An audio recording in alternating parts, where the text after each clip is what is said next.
And 5 flu-related deaths in Rhode Island and 30 in Massachusetts.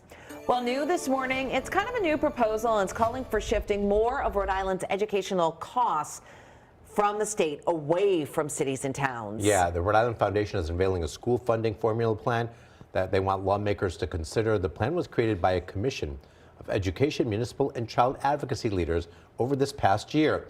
It could cost the state hundreds of millions of dollars more, but would save money for cities and towns. The head of the Rhode Island Foundation, former Congressman David Cicilline, calls the current school funding system broken. If we adopt this system, we can be confident that every Rhode Island student, wherever they live, is being supported with the resources they need to be successful. And by the way, it's not only important for those students, it's important for the future of our state, because we will not succeed as a state. We won't have an economy, we won't have economic prosperity if we're not preparing young people to be successful for their careers and beyond.